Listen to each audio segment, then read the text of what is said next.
вывела вахтуха куранята.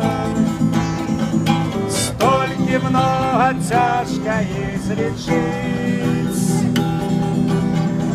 С раночку до ночи не занято. Сердце, когда в осень не болит. Куди ж ви на дорогу, а куди ж ви? Как яблоко над Дьявольский асфальт. 9 зон вы пережили своих жильцев, а 10-й день автобус оборвал.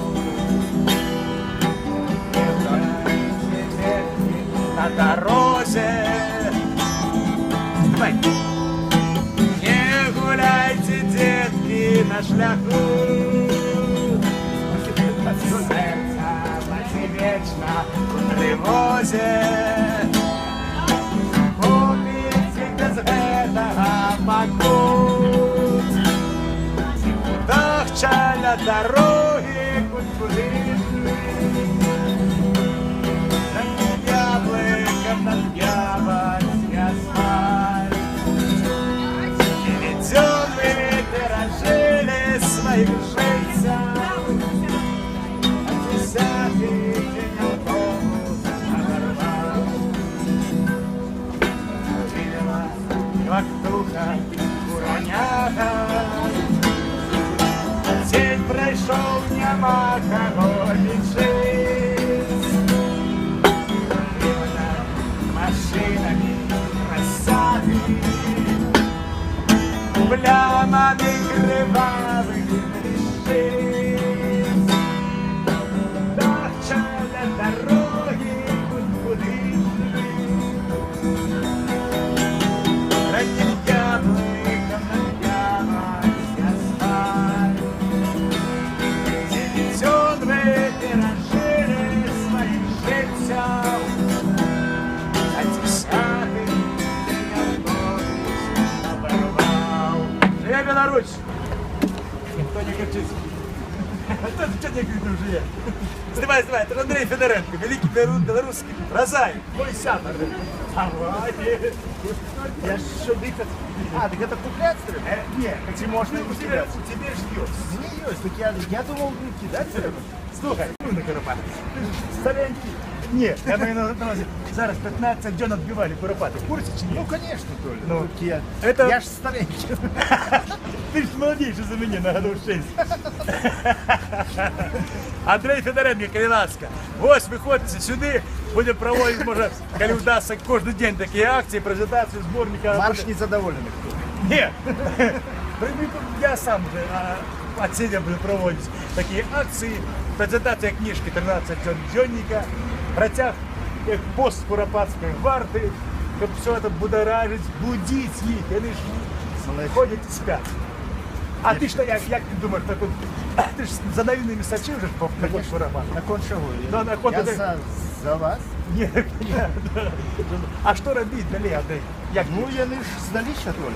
Вони старіся, але коли прийшли китайців туди? Ну, не думаю. Не думаєш? Вельница первый великий накал боротьбы. Накал везде. Там навод Ну, вчора Дашкевича посадили, Анатолія Лебедьку посадили, Юрася Габаровича посадили. Следую за молодець. Да, да. І не Толя це саме. Тепер уже місцеві жихарі вийдуть. Он ти ж не ведаєш. Он же это, сука, с этих стяги познимали, которые на кольцевой висели. Знаешь, сколько людей проезжало и бачили, был червоно-белые стяги. И даже хлопцы, ну, как життя готовы были покласться за них. А они, бачишь, сами мы палатку сняли, все, сошли наши хлопцы, и они тут же все, их крыжи повыдирали. Андрей, напиши про это, крыжи повыдирали. Это сатанинская влада, разумеешь? У Пінську тепер що робиться? Да, вот Пинск. Ведаєш? Я ще не сочил, потому что... Не сочив? Не сочил, потому Ми что... громадний мітинг. Громад, что ты моя сама родила, я там учусь. Але що Я там? всем привет Але попередавав. якое там жорстке розганяння? А? Скільки там алкасарів, скільки там ОМОНу. Я не знаю, що зараз взяли жорстко. Жаліше жорстко, але вже йдуть як. Вони, Андрій, Вже не ті люди. вони нагуляються так, що тут мало нікому не покажеться. Вони думають на жартики думають. уже вельмі вось гэтая вясна, она резко адрозніваецца ад усіх ранейшых, тому что, глядзі, не эканамічнае патрабаванне, ні кватэра, ні это, людзьмі звацца. Людзьмі звацца, У годна. Пінску жанчына сказала вот что, это самое. Её спыталі, Купляйте сборник 13 рублев. спыталі, что? Як, она, жыць культурней. А тут это ніякая ўлада. Калі чалавек голодны, можна накарміць. Калі нема дзе жыць, кватэру даць. А коли влада подлая, Але гэта, Анатоль, калі культурней жыць, гэта тое самае, што было ў Прыбалтыцкай Расіі. Мы на 25 гадоў адсталі, але яно ўсё роўна, што набліжацца. Гэта тое самае, што называецца нацыянальная самасвядомасць. самое У головное. нас яе ніколі раней не было. У нас была ці голая палітыка, ці луку на муку, ці хлеба і зрелищ. Ага. А тут культура, культуры. Мінск, ведаеш, ён уже трохи, ён уже больше правінцыя нават, чым той же Пінск. Ён мяшчанскі горад у вялікай масе, таму што тут далі жрачку. Прикормили их поросят. Далі кватэры. І яны яшчэ будуць гадоў 25 вагацца. Але рэгіёны вже Уже достало, да. давай. Ну все, с Богом. Это был Андрей Федоренко, белорусский письменник. О, классно, все записал. О, классно будет. Ой, Федоренко с нами.